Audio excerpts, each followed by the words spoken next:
Good morning, students. Welcome to online class. Hope you are keeping well by the blessing of God. So, students, today I am going to teach you English literature from your main book, NCERT book, First Flight. Chapter number 6, The 100 Dresses, Part 2. Previously, we have already studied the same story, that was Part 1. And I taught you and I already discussed with you the content of Part 1, the characters, Peggy, Maddie, Mrs. Mason. These are the three main characters in the story, and the story it is written by Elborester, and very nicely and in an outstanding manner the author she has presented the story, and it is an autobiographical story of Elborester. Whatever she had witnessed in her school days with her classmates, she has narrated and presented the incidents through the lines of the story. So, in the previous part, it ended with that competition or contest, drawing contest took place, and 100 dresses, beautiful 100 dresses, those were drawn by Vanda. Vanda was the winner amongst the girls, but unfortunately she was not present when her name was announced, and desperately her classmates, they were searching her, but she was not there. So the story, the part 1, that means the part 1, it ended with that Vanda's absence when the prize or the names of the winners, those were announced. And today, students, I am going to start from part 2, the 100 dresses, part 2. So, Vanda, she had stopped coming to school, and it was noticed by especially Peggy and Maddie, because they used to bully her, they used to tease her, and they were wanting to congratulate her on that day, on that special day of prize distribution, but they could not, because Vanda is not coming to school now.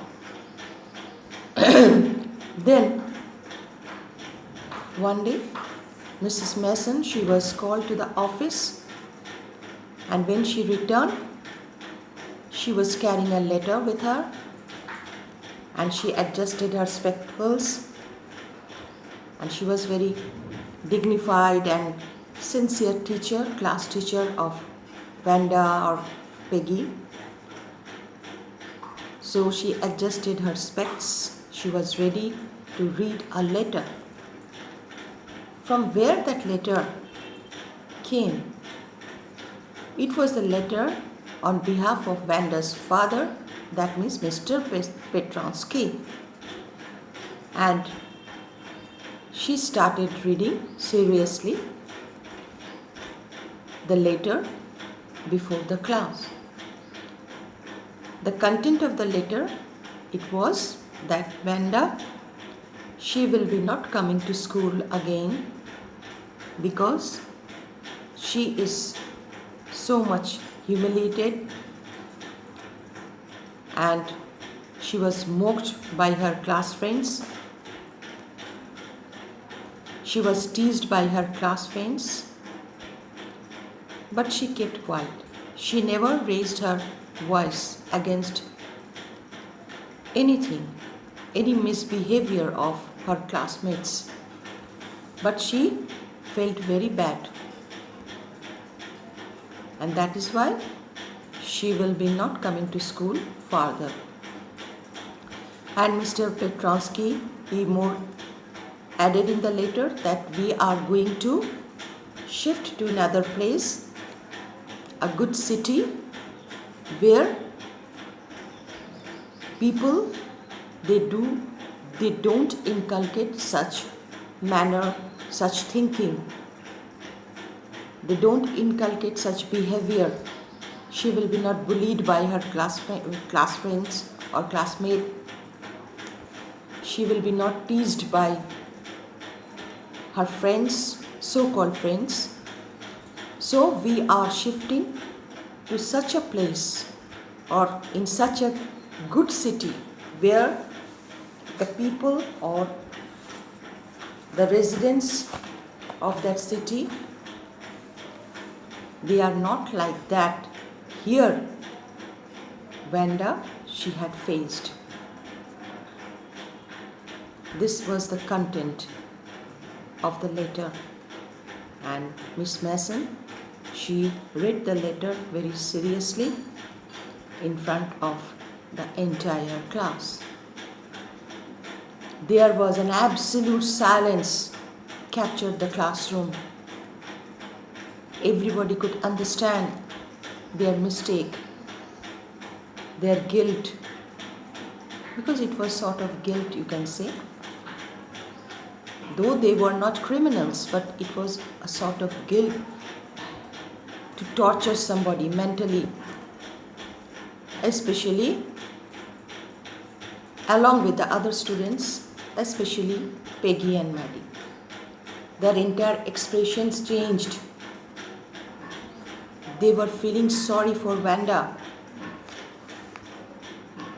Then Mrs. Mason, she had left the classroom.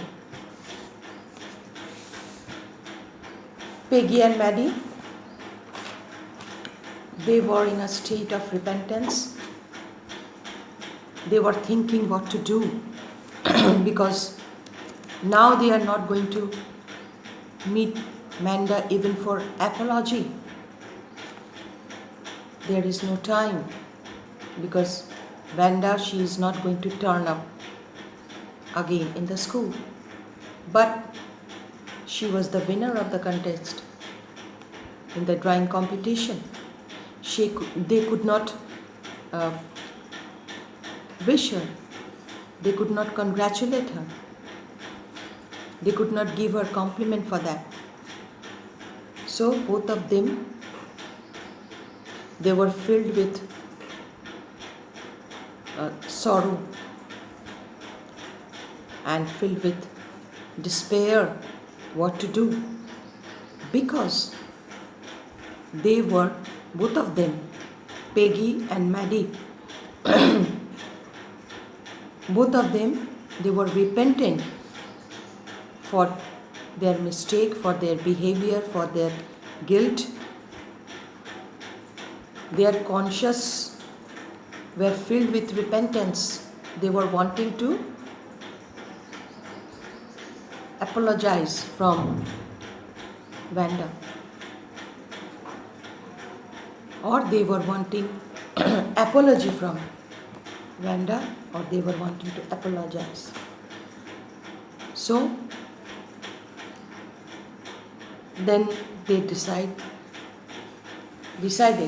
to write a letter to Vanda, an apology letter to Vanda